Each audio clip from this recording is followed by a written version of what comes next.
안녕하세요. 강사 미진입니다. 오늘은 근육에 대해서 좀 이야기를 해보도록 할게요. 먼저 인체에서 근육의 종류를 세 가지로 크게 나누어 볼 수 있어요. 하나는 골격근, 그래서 뼈에 붙어 있어가지고 뼈가 뼈에 붙어서 관절을 축으로 수축과 이완을 반복하면서 이 뼈의 움직임을 만들어내는 골격근이 있고, 그리고 두 번째는 심장 근육. 그래서 심장을 이렇게 움직이게 함으로 해서 피를 전신에 공급하는 역할을 하는 그런 심장근이 있게 되겠고, 마지막으로는 내장근, 그래서 여러 가지 장기들의 움직임을 유발하는 내장근, 이렇게 크게 세 가지가 있게 됩니다. 이 세 가지를 어떤 기준에 따라서 다시 한번 나눠볼 수 있는데, 먼저 근육에 무늬가 있느냐 없느냐를 기준으로 나누어 볼 수 있습니다. 지금 여기 슬라이드에 나와 있는 것처럼 골격근하고 심장 근육은 이렇게 가로로 무늬가 있어요. 그래서 이 두 가지를 묶어서 가로 무늬근, 횡문근이라고 하고, 우리 내장근 같은 경우에는 무늬가 없습니다. 그래서 민무늬근, 평활근. 그래서 무늬가 있느냐 없느냐를 기준으로는 가로 무늬근에 해당하는 골격근과 심장근, 그리고 민무늬근에 해당하는 내장근이 있다. 이렇게 보시면 될 거고, 또 우리가 이런 근육을 우리의 의지대로 움직일 수 있느냐 없느냐를 기준으로도 나누어 볼 수 있어요. 그래서 스켈레탈 머슬, 그러니까 골격근 같은 경우에는 우리 의지대로 수축과 이완을 조절할 수 있죠. 그래서 이거를 수의근이라고 하고, 반면 심장이나 내장은 우리가 마음대로 근육을 움직여서 통제를 하거나 조절을 할 수는 없습니다. 그래서 이렇게 우리가 우리의 의지대로 조절할 수 없는 근육을 불수의근이라고 합니다. 그래서 이렇게 무늬가 있느냐 없느냐, 그다음에 우리가 수의적으로 움직일 수 있느냐 없느냐에 따라서 이렇게 크게 두 가지로 나누어지고, 더 세분화했을 때는 총 세 가지 정도 있다. 이렇게 먼저 크게 이해를 하고 넘어가도록 할게요. 앞서서 좀 골격근, 심장근, 내장근 살펴봤는데 그 중에서 골격근에 대한 이야기를 할 거예요. 다시 한번 말씀드리지만 골격근이라고 하는 거는 뼈와 뼈에 붙어서 주로 관절을 축으로 이 뼈를 움직이게 하는 역할을 합니다. 그리고 근육이 뼈에 부착될 때는 힘줄, 텐던이라고 하는 구조물로 연결이 돼서 뼈랑 부착이 된다고 말씀드렸죠. 그러면 지난 시간에 우리 인대랑 건의 차이점 말씀드렸었는데, 그러면은 인대는 뭐였는지 혹시 나시나요? 네, 인대는 뼈와 뼈를 연결하는 구조물. 지금 여기 나와 있는 힘줄, 텐던이라고 하는 것은 근육과 뼈를 연결하는 구조물. 다시 한번 간단하게 복습하고 넘어가도록 하겠습니다. 그럼 이 골격근의 단면을 잘라서 그 내부적인 구조를 보면 이래요. 여기 지금 근막으로 둘러싸인 근육이 이렇게 존재를 하게 되면 이 안에는 근섬유 다발이 이렇게 여러 가지 뭉침이 이렇게 있습니다. 그리고 이 근섬유 다발은 다시 여러 갈래의 근섬유로 구성이 되어 있고, 이 근섬유는 또 여러 갈래의 근원섬유로 구성이 되어 있다는 것을 알 수 있어요. 그리고 이 근원 섬유를 쪼개보면 뭐 액틴, 마이오신 뭐 이런 것들이 있는데 거기까지는 일단 자세히 설명하지는 않을게요. 그래서 근육이 수축과 이완을 할 때 근육이 수축을 해서 만약에 이렇게 짧아지고 긴장을 하게 되는 경우에는 이렇게 펼쳐진 이 여러 가지 가닥들이 중첩이 되게 많이 되게 되는, 그러면서 두꺼워지는 경향성을 보이게 되고, 근육이 늘어나는 상황에서는 이렇게 중첩된 것들이 약간은 더 흩어지면서 근육의 길이가 이완될 때는 길어진다. 이렇게 대략적으로 이해하고 그 다음에 넘어가 보도록 할게요. 그러면 이렇게 골격근이 수축을 하는데, 골격근이 수축을 할 때 근육의 길이 자체가 언제나 짧아지는 것은 아닙니다. 다시 조금 더 쉽게 말씀드리자면, 우리가 근육의 힘을 쓰는 상태일 때 반드시 근육의 길이가 짧아지거나 근육이 통통해지는 것은 아니에요. 근육의 길이가 그대로 유지되는 상태에서도 근육에 긴장감을 줄 수 있고, 근육의 길이가 늘어나면서도 오히려 근육이 힘을 쓰는 역할을 하는 상황들이 있습니다. 그래서 이렇게 여러 가지 상황에 따라 달라지는 골격근 수축의 종류에 대해서 요가 동작을 살펴보면서 말씀을 드려보도록 할게요. 하이플랭크에서 차투란가 단다아사나로 넘어갔다가 다시 하이플랭크로 넘어가는 동작으로 설명을 드릴 거고, 근육은 상완 삼두근이에요. 슬라이드에 그림으로 나와 있는 게 상완 삼두근인데, 상완 삼두근은 이렇게 해부학적 자세를 했을 때 팔 뒤쪽에 붙어 있는 근육입니다. 상완이라고 하는 것은 위쪽 팔이라는 뜻이고, 삼두라는 것은 세 가지 갈래라는 뜻이에요. 그래서 상완 삼두근을 신용어로 하면 위팔 세갈래근이고, 트리셉스 브라키라고 이야기합니다, 영어로. 그래서 이 근육을 항상 공부를 조금 하실 때는 근육이 어디에서 시작되고 어디에서 정지하는지, 그리고 이것이 어떤 기능을 하는지를 보셔야 돼요. 그래서 먼저 이 상완 삼두근 기시점부터 말씀을 드려볼게요. 상완 삼두근은 세 가지의 갈래라고 말씀을 드렸어요. 그래서 뭐 장두, 내측두, 외측두 이렇게 나누어져 있는데, 지금 여기 이렇게 견갑골 관절의 이렇게 아래쪽에 붙어 있는 게 장두가 되겠고, 여기 바깥쪽에 이렇게 있는 게 외측두가 되겠습니다. 그리고 지금 보이지 않게 이 속 안에 내측두라는 게 있어요. 그래서 장두는 지금 보는 것처럼 견관절이 아니고 견갑골의 관절의 아래쪽에 붙어 있는 걸 볼 수 있고, 내측두와 외측두, 지금 이렇게 오른쪽에 보이는 그 결, 그리고 안쪽에 있어서 보이지 않는 그 결은 상완골, 여기 보시면 위팔뼈에 이렇게 붙어 있는 걸 볼 수 있죠. 상완골은 위팔뼈라는 뜻이에요. 여기에서부터 이 세 갈래가 시작돼서 모두 한 곳으로 붙게 되는데, 바로 첫 골의 주두돌기입니다. 그래서 첫 골은 아래쪽에 있는 팔을 구성하는 두 갈래의 뼈 중에 얇은 뼈이고, 해부학적 자세, 손바닥을 정면으로 향해서 돌려놓은 자세에서는 더 몸통과 가까운 쪽에 있는 뼈가 되겠어요. 그래서 이 뼈의 주두돌기에 부착을 하게 됩니다. 그래서 얘네들이 모두 다 팔꿈치를 지나간다는 점을 이해를 하시면 되겠어요. 그래서 이 근육이 수축을 해서 짧아지는 경우에는 어떤 역할을 하게 되냐면 팔꿈치가 펴지는 역할을 하게 되겠죠. 네. 그래서 이렇게 기시, 정지, 그리고 기능 이렇게까지 이해를 해주시면 될 것 같아요. 그래서 수축을 할 때는 반드시 겉으로 드러나는 근육의 길이가 완전히 줄어들지는 않는다라고 말씀을 드렸어요. 먼저 첫 번째 이 하이플랭크를 유지하는 동작을 볼게요.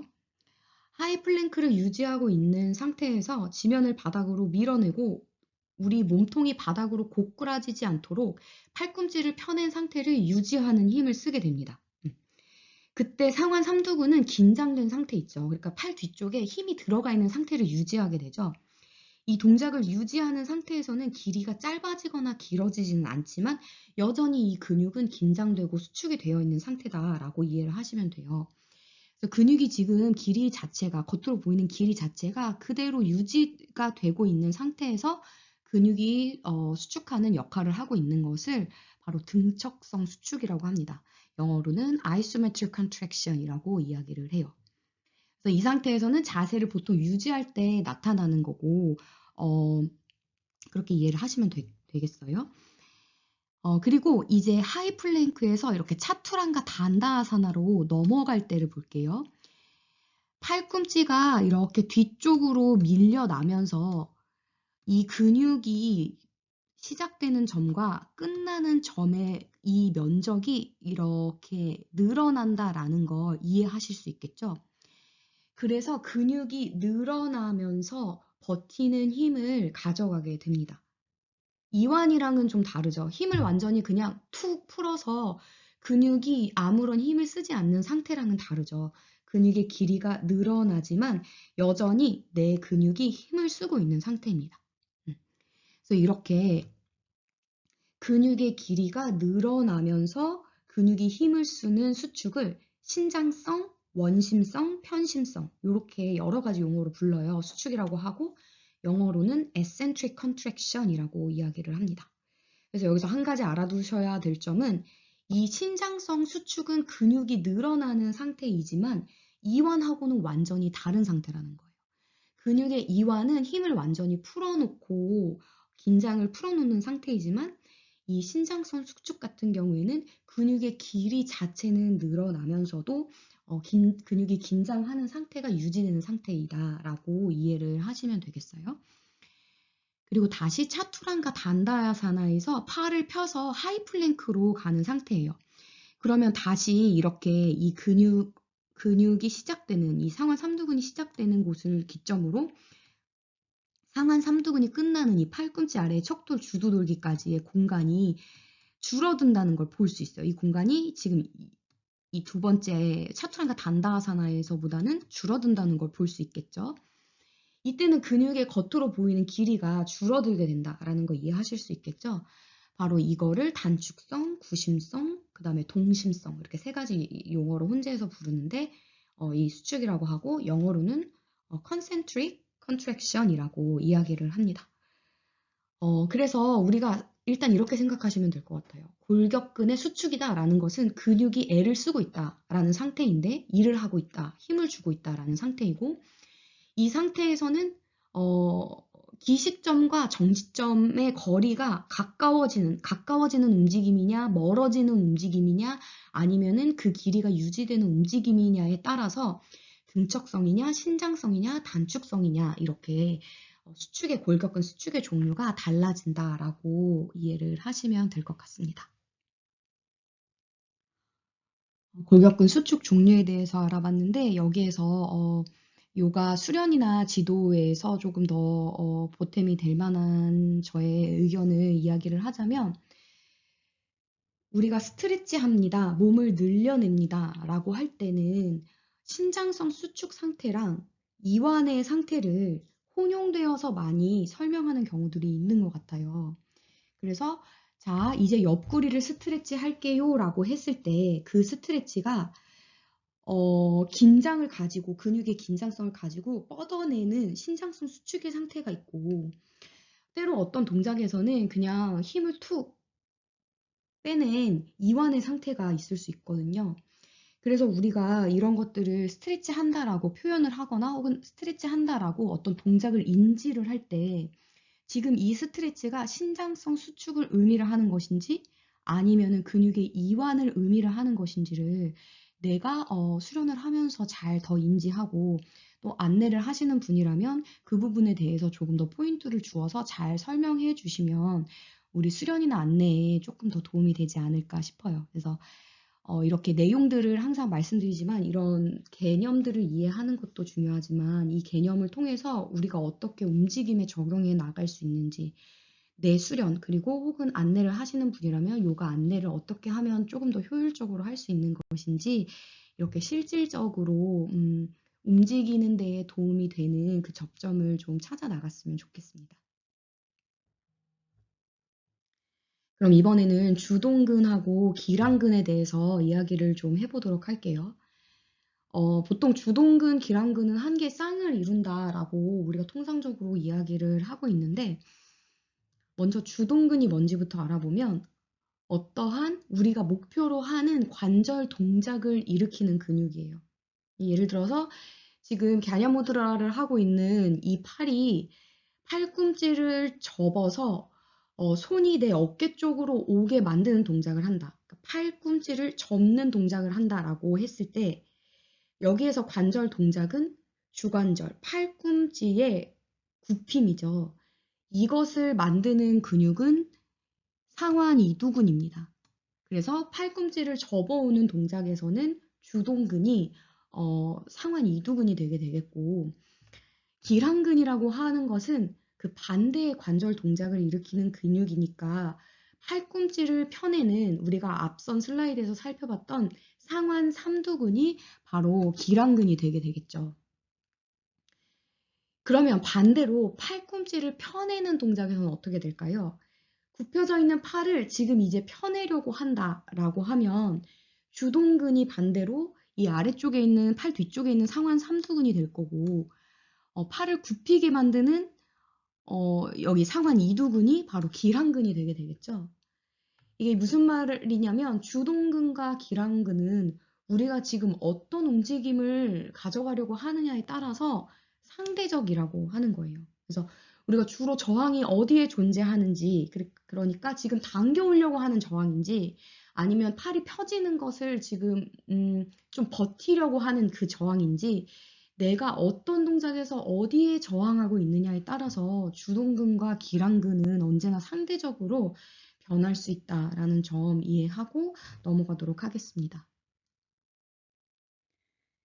제가 계속해서 지금 이 요가 아나토미 본교재를 설명드리면서 이 저자들이 주요 초점으로 맞추어 놓고 보는 점 중에 하나가 우리의 인체가 굉장히 복합적으로 움직인다라는 거예요. 그래서 근육 역시 복합적으로 서로 연결이 되어 있습니다. 그러니까 지금 여기에서 팔꿈치를 펴낸다라고 해서 상완 삼두근이 주요 작용을 한다고 할 때 단순히 상완 삼두근이 수축하는 것 이외에 기랑근이 되는 상완 이두근은 충분히 잘 이완이 되거나 늘어나 줘야 되고 이 두 가지의 근육만 가지고 팔꿈치에 그 펴이 일어나는 것이 아니고 그 외에 여러 가지 다른 근육들이 이 움직임을 보조하게 됩니다.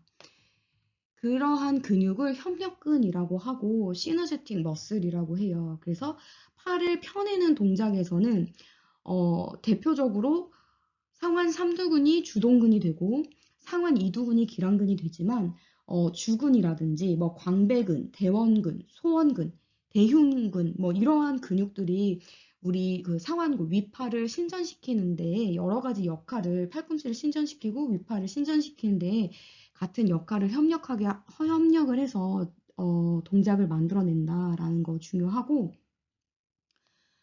그래서 이 요가 해부학을 공부를 하면서 단순히 내가 아는 몇 개의 근육만 가지고 우리의 동작을 이해하려고 하는 관점을 가지면 조금 위험할 수 있다라고 생각이 들어요. 그래서 저는 이론 공부랑 우리 몸으로 움직여지는 공부가 꼭 같이 가야 된다고 생각을 해요. 그래서 우리가 책을 보고 팔을 피는 거니까 팔을 피는 동작에서는 상완 삼두근이 주요한 근육이지 라고만 알고 그 근육만에 초점을 맞추는 것과 우리가 실제로 동작을 하면서 여기에서는 지금 뭐 가슴이 약간 당겨지는 느낌이 있네?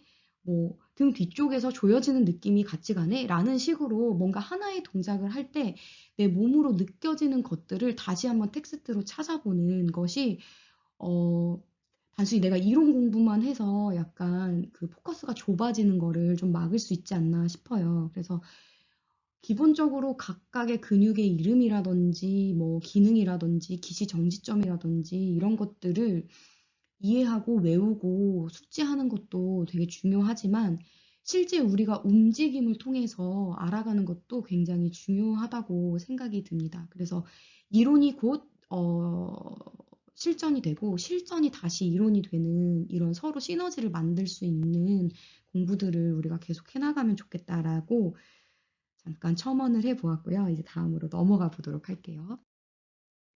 앞선 슬라이드에서는 우리가 하나의 동작을 할 때 여러 가지 복합적인 근육들이 뭐 주동근은 수축을 해서 그 주요한 움직임을 만들고 그와 대비되는 기랑근은 늘어나거나 뭐 이완을 하면서 그 움직임의 저항을 줄여주고 또 그 주변에 있는 여러 협력근들은 그런 움직임을 지지한다라고 이런 기능적으로 복합적인 연결성을 가지고 있다라고 말씀드렸으면 전체적인 근육이 구조적으로도 아주 복합적인 연결을 가지고 있다라는 것을 이번 슬라이드에서 말씀을 드려볼게요. 먼저 근육은 전신에 거쳐서 여러 가지 층을 이루어서 얽히고 설켜 있습니다. 그래서 심층, 그러니까 깊은 쪽은 뼈, 장기와 가까운 층을 이야기를 하고 천층은 피부와 가까운 몸의 중심부로부터 피부로 멀어지는 층을 이야기를 합니다. 이렇게 심층부터 천층 여러 겹으로 근육들이 쌓여서 우리 신체를 이루게 되고, 또 근육은 지나가는 관절 숫자가 몇 개냐에 따라서 단관절이냐 다관절이냐로 나누어 볼 수 있습니다. 그래서 단관절은 하나의 관절만을 지나게 돼서 수축했을 때 단 하나의 관절의 움직임에 관여를 하는 근육들을 단관절 근육이라고 이야기를 하고, 다관절 근육 같은 경우에는 관절을 2개 이상 지나기 때문에 역시 관절 움직임도 2개 이상으로 복합적으로 나오게 됩니다. 그래서 이러한 근육을 다관절이다라고 이야기를 할 수 있어요. 항상 그렇지는 않지만 일반적으로 근육이 심층으로 갈수록, 그러니까 뼈랑 가깝고 장기랑 가까워질수록 그 길이가 짧아지는 경향성을 보입니다. 그리고 그 짧아진다라는 뜻은 결국에 여러 개의 관절을 지나기보다는 하나의 관절을 지나게 된다라고 이해를 해보시면 좋을 것 같고, 그래서 심층으로 갈수록 짧아지는 이 근육은 하나의 관절을 지나게 되는데, 주로 역할이 개별 관절, 그러니까 하나의 각각의 관절을 정렬시키고 통합시키는 역할을 합니다. 반면에 피부 쪽에 가까운 천층의 관절은 점점 더 길다라는 특징을 가지고 있고, 그래서 2개 이상의 여러 관절을 지나는 다관절 근육의 특징을 가지고 있어요. 그래서 사지의 여러 부위를 서로 연결시키고 사지, 즉 팔다리를 몸통으로 통합시키는 역할을 주로 한다라고 이해를 하시면 될 것 같습니다. 그리고 한 가지 또 운동 사슬, 키네틱 체인이라는 개념을 알고 갈 텐데, 운동 사슬이라는 것의 뜻은 신체의 각 분절이 이 관절을 통해서 서로 연결된다. 그러니까 하나의 역학적인 체인으로 움직인다라는 개념이에요. 그리고 이 운동 사슬적인 측면에서 움직임을 가지고 2가지로 나누어 볼 수 있는데, 하나는 열린 사슬 운동, open chain exercise, 그리고 나머지는 닫힌 사슬 운동, closed chain exercise, 이렇게 나누어 볼 수 있습니다. 열린 사슬 운동이라고 하는 거는 말 그대로 사슬이 열려 있다는 거예요. 그래서 분절이 열려 있다, 이렇게 이해를 하시면 좋고, 신체의 말단, 그러니까 뭐 팔과 다리, 신체 끝부분이 공간하고 떨어져서 자유롭게 움직이는 동작을 이야기를 합니다. 예를 들어서 팔을 기준으로 놓고 봤을 때 우카타하사나 같은 경우에는 신체 말단이 공간하고 떨어져서 자유롭게 이렇게 움직이게 되죠. 이런 움직임을 팔을 기준으로 놓고 봤을 때는 열린 사슬 운동이다라고 볼 수 있고, 반대로 닫힌 사슬 운동은 실제 말단이 공간에서 고정되거나 정지되어 있는 자세나 움직임을 이야기합니다. 그래서 하이 플랭크에서 차투란가 단다하사나로 넘어갔을 때 팔을 기준으로 놓고 보면 이 팔이 지변하고 맞닿아서 고정되어 있는 상태에서 팔꿈치만 구부러지게 되죠. 이런 운동을 닫힌 사슬 운동이라고 합니다. 이렇게 근육에 대해서 살펴봤는데요.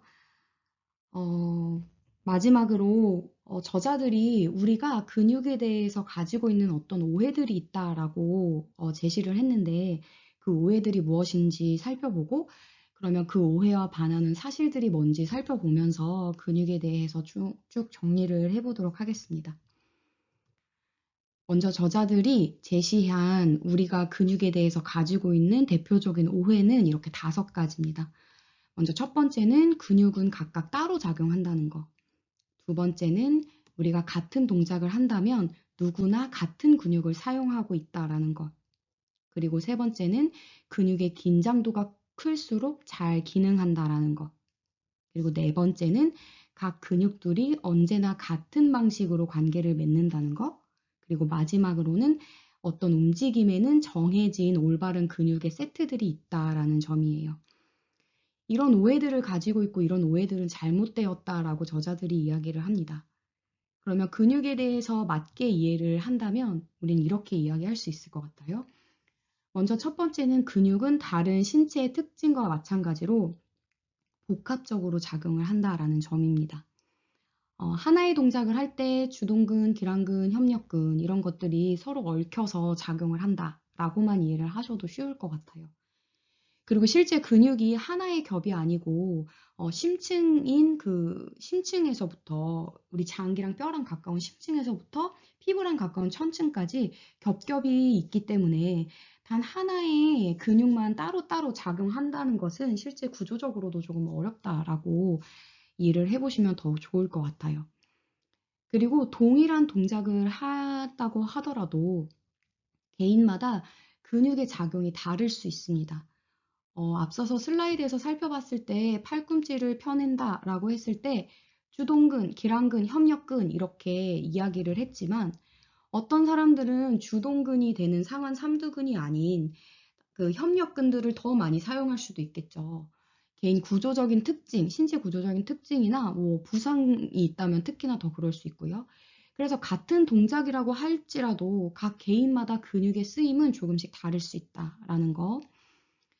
그리고 세 번째는 근육을 최적의 수준으로 사용을 하기 위해서는 적정한 긴장도가 중요하고 특히 저자들은 이 긴장도를 잘 조절할 수 있어야 된다고 이야기를 해요.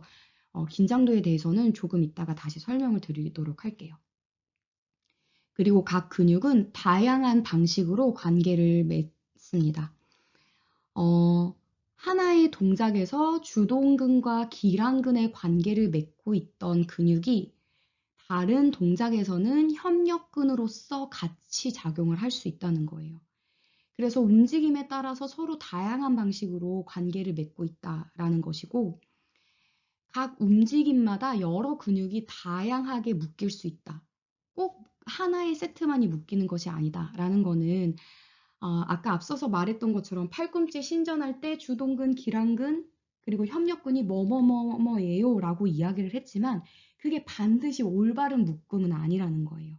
그래서 더 다양한 근육들이 협력근으로 사용될 수도 있고 뭐 주동근과 협력근이 서로 교차될 수도 있고 이렇게 반드시 정해진 어떤 근육의 세트가 있는 건 아니다라는 거고요. 추가적으로 조금 더 설명을 드리자면 먼저 근육의 긴장도에 대해서 얘기를 해볼게요. 근육의 긴장도, 톤이라고 하는 거는 어떤 자극에 대해서 근육이 반응할 준비가 되어 있는 상태를 이야기를 해요. 그래서 근육의 긴장도가 높다면 아주 작은 자극에도 반응을 할 수 있고 근육의 긴장도가 반면에 낮다면 이 근육이 반응을 할 때까지 필요한 자극이 좀 더 커지게 되는 거죠. 그래서 긴장도는 어떤 반응에 필요한 자극의 크기와는 반비례하는 관계를 맺고 있습니다. 그리고 저자들은 이 긴장도가 절대적으로 높냐 낮냐라기보다 상황에 따라서 그 긴장도를 조절하는 능력이 최적의 그 근육의 움직임을 만들어내는데 중요하다라고 이야기를 하는데 이러한 능력을 길러내기 위해서는 다양한 저항을 경험해야 한다라고 이야기를 해요. 말이 어려운데 결국에 무슨 말이냐면 우리 신체 근육을 잘 컨트롤해내기 위해서는 다양한 연습, 다양한 움직임을 통해서 다양한 강도와 방식의 저항을 경험해야 한다라는 겁니다. 그리고 또 근육에 대해서 다시 정리를 해보자면 근육이 작용한다라고 했을 때 기본적으로는 수축이 일어납니다. 결국 한 지점에서 한 지점으로 근육이 짧아지면서 그 당겨오는 역할을 하는데 그러한 수축이 반드시 일어나지만 실제로 그 근육의 길이가 짧아지냐 아니면 그대로 유지되냐 아니면 늘어나냐 이렇게 달라질 수 있다고 했어요. 이 달라지는 차이는 근육의 힘이 저항보다 크냐 같냐 작냐에 따라서 달라지는데 근육의 힘이 저항보다 컸을 때는 그 저항을 이겨내고 실질적으로 수축이 강하게 일어나고 근육의 길이가 짧아지는 단축성 수축이 일어나게 됩니다. 근육의 수축력이 저항의 크기와 동일할 때는 근육의 길이가 짧아지지도 않고 길어지지도 않고 유지되는 등척성 수축이 일어나게 되고 근육의 수축력이 저항보다 더 작을 때는 근육의 길이가 오히려 늘어나지만 근육은 지금 짧아지려고 하는 그런 신장성 수축이 일어나게 됩니다.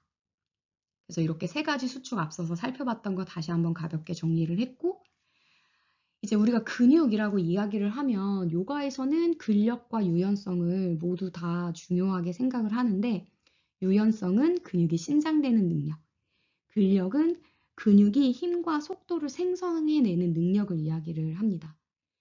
그리고 이 근육의 유연성이나 근력은 물리적인 특징보다는 신경계의 활성 정도가 더 중요하다라고 이야기를 해요.